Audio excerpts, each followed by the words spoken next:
Technical I guess. Hello Prateek, शुरू कर दूं फिर से? बस लास्ट की स्लाइड है। Sir 1 minute.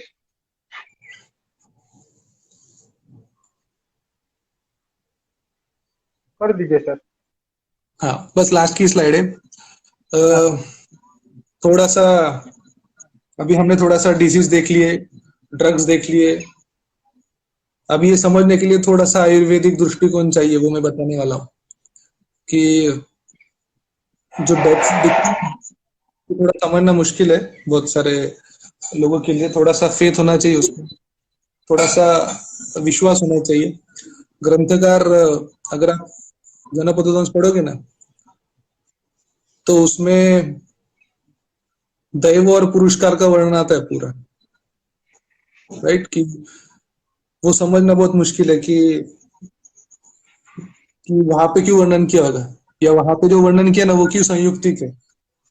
क्योंकि इतने सारे डिसीजेस या इतने सारे लोगों को डिसीज होने वाला है वो, but still some people are going to die.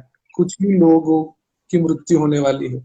वो जो मृत्यु होगी ना, वो उस दैव पुरस्कार के अनुसार होगी। उसमें बहुत ज्यादा डिटेल में नहीं जा रहा हूँ, लेकिन वो वहां पे बहुत संयुक्ति के टॉपिक वो आप पढ़ लेना कि दैव और पुरस्कार स्पेसिफिकली उन्होंने जनपद अध्याय में ही कहा है कि आपका दैव कैसा है, आपका पुरस्कार कैसा है, कौन सा बलवान है और किसकी मृत्यु होगी। और वहां पे एक बहुत अच्छा एग्जाम्पल है। आई डोंट नो, आज के जमाने के जैसे तो व्हीकल्स तब नहीं होंगे, तो वहां पे अक्षय का एग्जाम्पल है। अक्षय का मतलब होता है व्हील, बैलगाड़ी का जो व्हील होता है ना, टायर नहीं कह सकते, जो व्हील होता है लकड़ी का, उसका एग्जाम्पल है वहां पे। तो ग्रंथकार वहां पे अग्निवेश जब पूछता है कि ये काल अकाल मृत्यु ऐसे क्यों होते हैं, तो आत्रेय जी वही एग्जाम्पल देते हैं कि एक बेस्ट अक्षय मैंने आपको दे दिया, एक बेस्ट व्हील आपको दे दिया। नाउ दैट डिपेंड्स कि आप उसे कैसे यूज करते हो, राइट?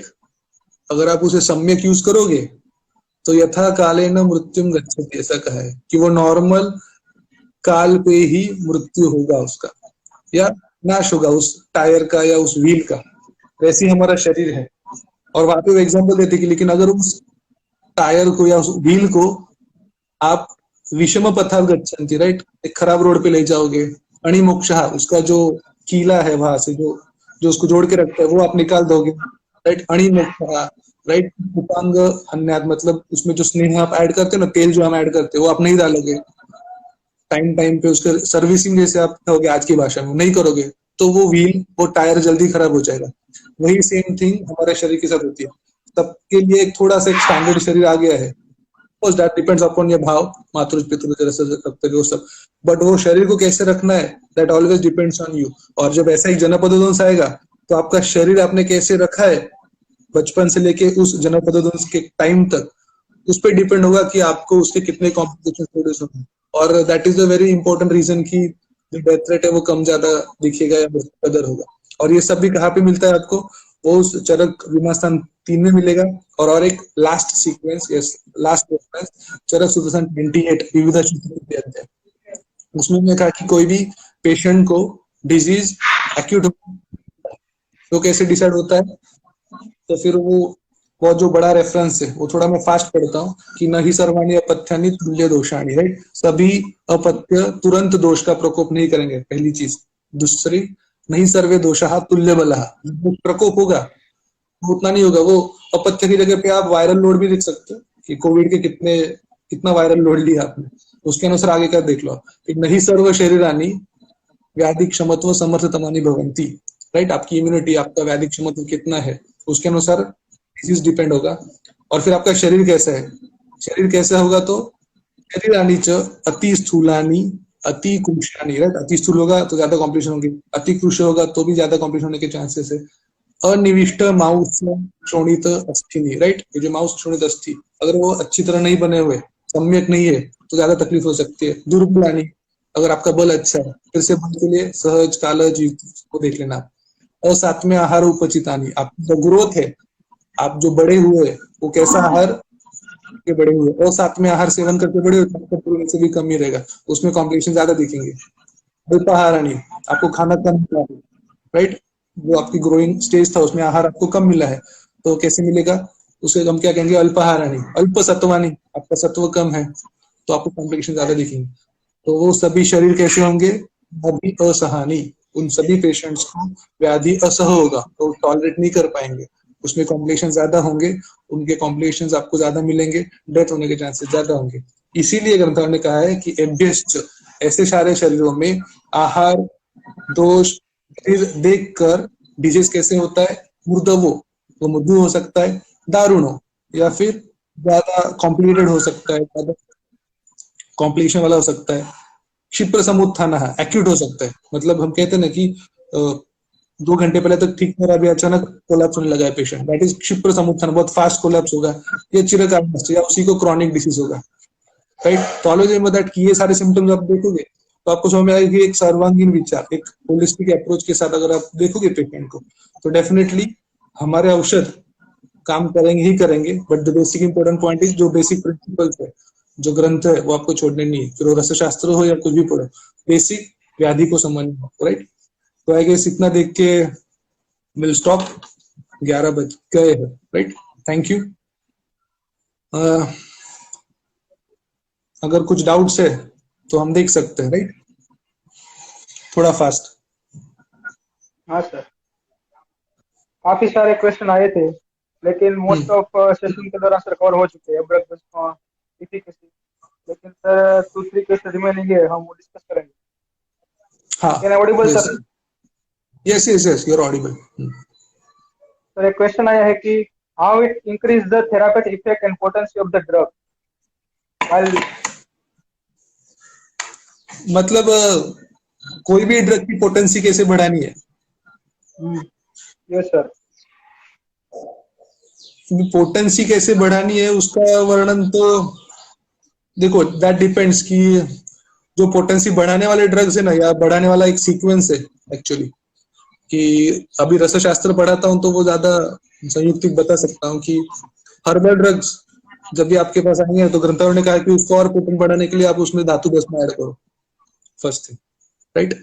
आपको कौन से सिस्टम पे काम करने वाला है ना, वो आप उस सिस्टम पे काम करने वाले भस्म आप उसमें ऐड कर सकते हो, फर्स्ट थिंग।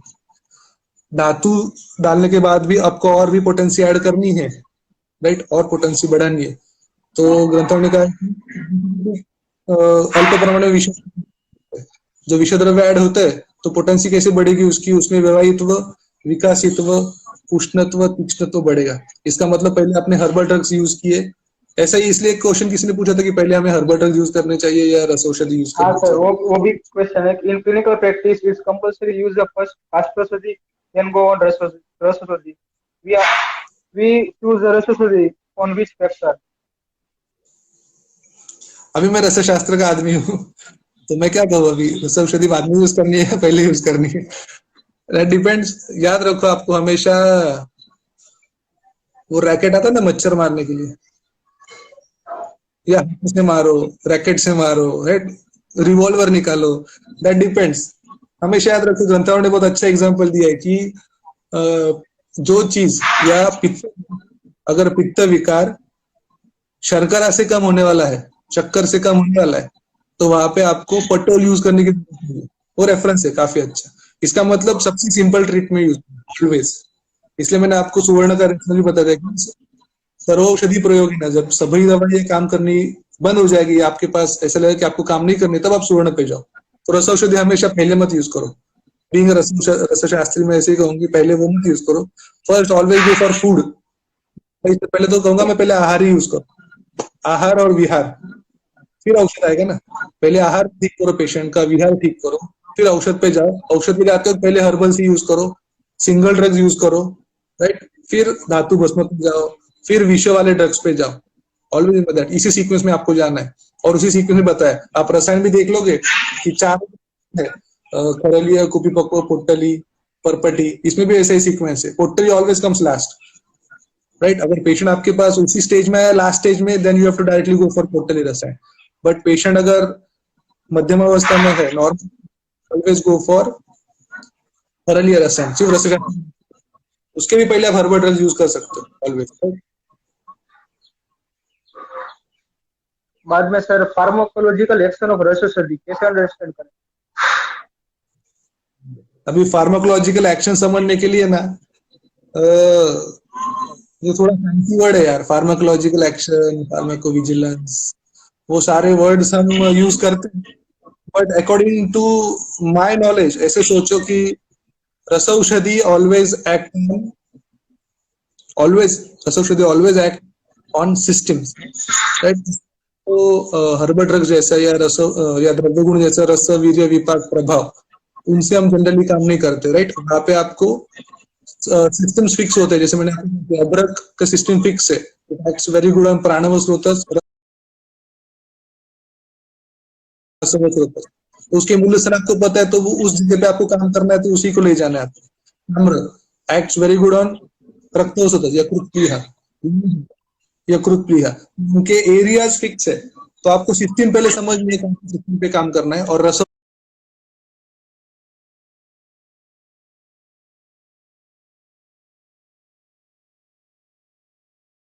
औषधि कैसे डिसाइड करनी है, याद रखो थेरेपेटिक डोज के पहले भी आपको एक रेफरेंस मिलेगा कि अशुद्ध सेवन दोष मिलते हैं।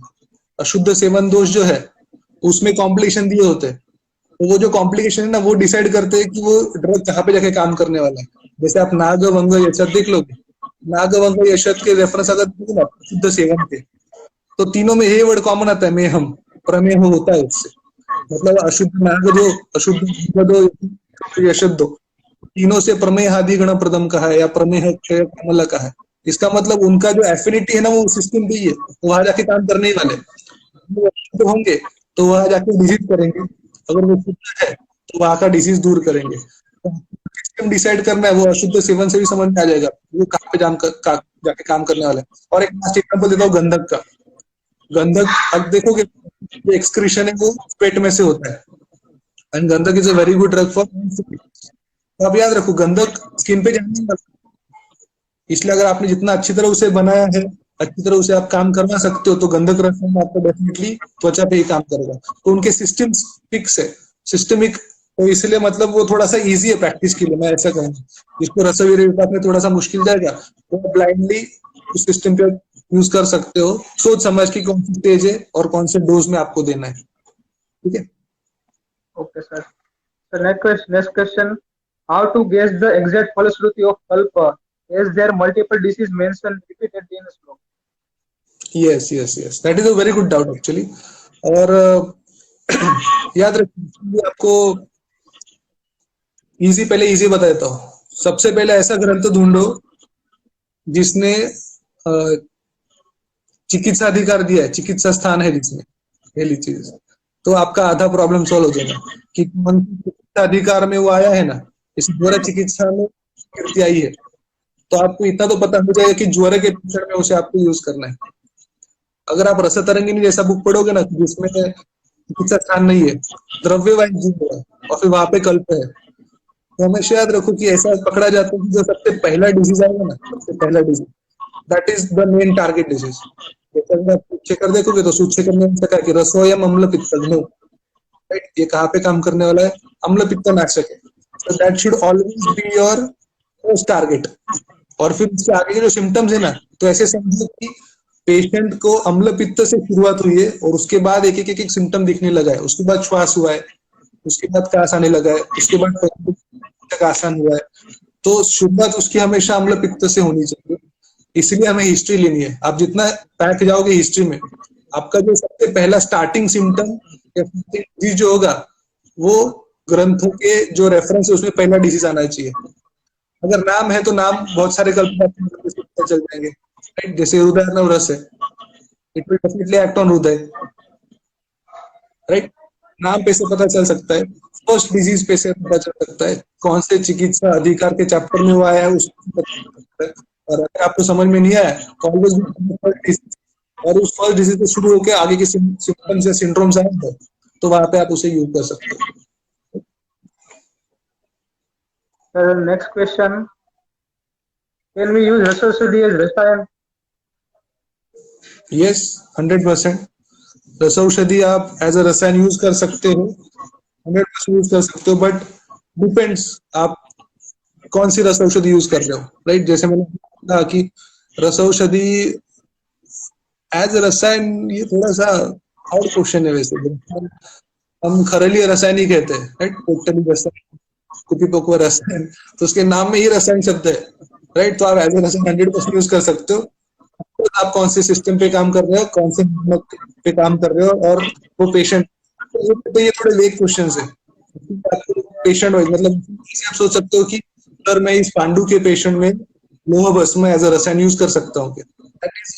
ये आप डिजीज वाइज जब सोचोगे तो आपको देखना पड़ेगा उसका रक्त को कितना स्ट्रॉन्ग है। अगर मेरे पास पेशेंट पांडु का है, एनीमिया का है, मुझे इसका हेमोटोक्रेसिस सुधारना है, मुझे लोहा भस्म देना है, लेकिन लोहा भस्म जहां जाके काम करने वाला है ना यकृत, तो लीवर सिरोसिस का है, राइट? तो वहां पे मुझे 2 बार सोचना पड़ेगा कि मैं उसे कितना लंबे समय तक दूंगा, राइट? वहां पे मेरा ड्यूरेशन कम आ जाएगा, because liver is already damaged, already cirrhotic है। तो वहां पे मुझे उसका डोज शायद कम रखना पड़ेगा। जहाँ पे वो अच्छे है जो उसके मेटाबॉलिज्म से रिलेटेड है, तो डेफिनेटली आप उसे लंबे समय तक दे सकते हो।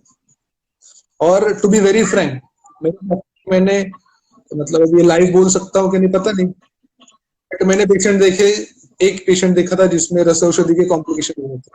और हमेशा आपको जब भी डाउट आएगा, always go for metal analysis के रिपोर्ट्स कर लेने हैं। अगर आपको थोड़ा भी डाउट हो, of course it is a very costly matter, लेकिन अगर आपको सेफ रहना है तो डेफिनेटली फर्स्ट गो, और फिर आप रिजल्ट्स देख के फिर से कर लो, तो आपको पता चल जाएगा कि सही में आपके इससे कुछ होता है। 99%, 99.99% अगर आप शास्त्र फॉलो कर रहे हो कॉम्प्लिकेशन, वो हमारी गलती हो सकती है 100%। सर, efficacy of यशद भस्म आरोग्यवर्धनी briefly in COVID. ओके, यशद भस्म again it is one of the safest drug, काफी सेफ ड्रग है वो, आप यूज कर सकते हो, शीत है वो, है राइट, कफ पित्त नाशक है, एंड मोर इम्पोर्टेंट उसका जो स्थान है वो रसोस्रोतस है, रसोस्रोतस के उसके रिजल्ट्स बहुत अच्छे हैं। मॉडर्न के अगर आप ड्रग्स देखोगे ना, मॉडर्न सिस्टम अगर देखना है आपको, लिम्फेटिक सिस्टम पे उसका रिजल्ट बहुत अच्छे है, टॉन्सिल्स पे बहुत अच्छे रिजल्ट है, फाइलेरियासिस में बहुत अच्छे रिजल्ट है, राइट? ये यशद भस्म, बट टॉन्सिल्स अगर पकड़ोगे तो ही आप यूज कर सकते हो, लेकिन आज के पैंडेमिक में टॉन्सिलाइटिस कॉमन सिम्टम नहीं है, तो आज के जनपदों में उसमें आपको उसके रिजल्ट ज्यादा नहीं मिलेंगे ऐसे, राइट? आरोग्यवर्धनी के नाम में ही है, आरोग्यवर्धनी के नाम में ही है, वो काफी आप यूज कर सकते हो। फिर से बता रहा हूँ, वेरी कॉमन ड्रग क्या है, कटुकी है, राइट? तो it's a very good drug for GIT, मतलब जहाँ पे भी पेशेंट आपके पास जीआईटी या अन्नव स्रोतस की विकृति, अन्नव स्रोतस और पुरुषव स्रोतस इसकी विकृति लेके आता है, पित्तधरा कला की विकृति लेके आता है, तो आपका 100% the drug of choice should be Arogyavardhini, right? इसके लास्ट रेफरेंस क्वेश्चन में है ये कि वो कंटिन्यू सर। बोलो, इसके रेफरेंस में एक बहुत अच्छा वर्ड है कि मंडलम सेविताम ही ऐशा, राइट? मंडल, एक मंडल तक आप उसे सेवन कर सकते हो। किसके लिए कहा है, लेकिन हंति कुष्ठानी शेषता, कुष्ठ के पेशेंट के लिए 42 से 49 डेज कंटिन्यूस, राइट? उसके बाद डेफिनेटली आप याद रखो आपको डोसेस कम करने होते हैं। Yes, next last question.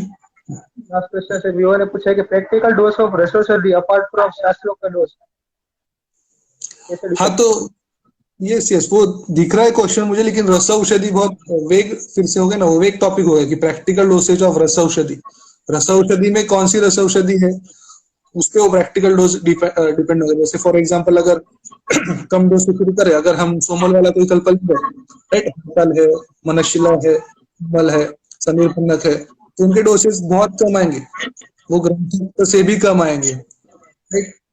और शक्तिक है, माय बेस्ट ड्रग, मेरा फेवरेट है, प्रवाल है, मंडूर है। इसके रेफरेंसेस में आपको ऐसे शब्द नहीं, बाल शोषेच कि बालक बच्चे में भी आप उसे यूज कर सकते हो, तो अगर आप बच्चों में यूज कर सकते हो तो उसका डोज आप that is all a practical point, right? वो प्रैक्टिकल डोज मतलब हर ड्रग के अनुसार चेंज करता है, बट ऑलवेज याद रखो अगर आपको डाउट है, अगर आप दवाई पे, तो first and the most easy option is your own medicine. मैं जितने भी अच्छे वैद्यों को मिलता हूँ ना, वो सब अच्छी दवाइयाँ खुद बनाते हैं, आप अच्छे देख लो वैद्य, या तो आपका कॉन्फिडेंस ज्यादा आएगा, फिर आपका डोज भी आपके। सेकेंड इज, या ऐसी कंपनी चूज करो who are known for making standard medicine, right. अगर स्टैंडर्ड मेडिसिन है तो भी आपके डोज अपने आप ही स्टैंडर्ड आ जाएगा, right. Don't go for fake medicine. हमारे पास 6000 से ज्यादा जीएमपी सर्टिफाइड, बट हम एक साथ 5 अच्छे कंपनीज के नाम ही नहीं बोल सकते। Why? Because there are that less, उतनी ज्यादा कम, right. Okay sir, thank you for sir your valuable lecture. और आपने हमारे इनविटेशन एक्सेप्ट किया और लेक्चर दिया। और आप जैसे सर गुरुजनों के कारण हम विद्यार्थियों में जो स्थान में आप पढ़ाए सर, वो समयांतर दीपन पाचन रूप आपके लेक्चर से दूर हो और आयुर्वेद के प्रति हमारी अग्नि श्रद्धा प्रज्वलित रहे, ऐसी मैं आशा रखता हूँ। सर एक लास्ट टेक होम मैसेज आप देना चाहते हैं? यस, लास्ट मैसेज, पढ़ाई करो। और लॉकडाउन में तो फ्री होंगे तो संहिता पढ़ो, राइट। ट्राई करो ओरिजिनल श्लोक पढ़ो। ये जो हम क्लासेस में बैठते हैं उनके लिए तो मैं बोलता हूँ ओरिजिनल श्लोक पढ़ो। राकेश सालवे ने लिखी हुई बुक होगी ना, मत पढ़ना, ओरिजिनल रेफरेंस ही पढ़ो। ओरिजिनल रेफरेंस जितना पढ़ोगे उतना ओरिजिनल चरक चक्रपाणी जो कहना चाहते हैं ना, वो समझ में आएगा। फिर हम सब तो उसको ट्रांसलेट कर रहे हैं, तो ऐसा भी हो सकता है कि प्रतीक आपको मुझसे ज्यादा समझ में आए, मुझसे अलग कोई अच्छी कंसेप्ट समझ में आए मूल श्लोक को समझ के, राइट। तो ऑलवेज रीड ओरिजिनल बुक्स, इतना कहूंगा, right. And enjoy the lockdown, be safe, बाहर निकलो मत, राइट।